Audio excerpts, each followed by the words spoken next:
Hi, I'm Ken German, Senior Managing Editor at CNET.com. And I'm here today to take a first look at the Samsung Array. This is a new phone for Sprint. It's also out for Boost. Of course, Sprint, that price will require a 2-year contract, while Boost is contract-free.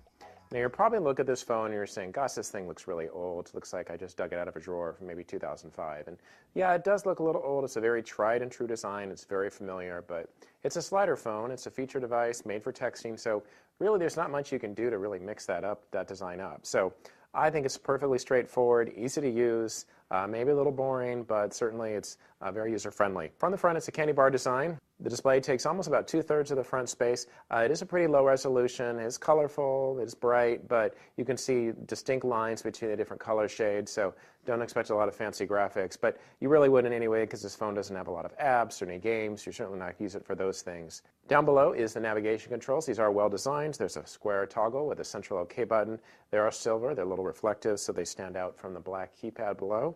There are also 2 soft keys. There's a dedicated speakerphone key, a back key, and the talk and in power buttons. And down below is the alphanumeric keypad. That's colored in black, of course. I found this to be a little squashed together. Also didn't like that the keypad buttons were perfectly flat with the surface of the phone.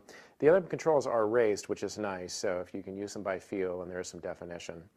Here on the top, there's a 3.5mm headset jack, and on the bottom, there's the micro USB port, which is also used for the charger. On the left, there's a volume rocker. It's easy to find when you're on a call. Over here, you have the micro SD card slot that fits cards up to 32 gig, and the camera shutter.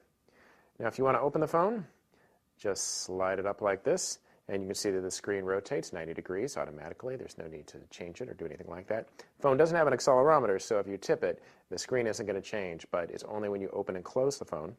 Down below are 2 soft keys. Those are only used when the phone is open, and they correspond to the commands right above. I do like the keyboard. It's pretty roomy. It's pretty spacious. The keys are slightly raised above the surface of the phone, which is nice. There are 4 rows of keys, so that means the letters share space with numbers and punctuation and symbols. It's not a big deal. Personally, I'd like 5 rows of keys, but if you're going to go for a compact phone, you sort of need to live with 4.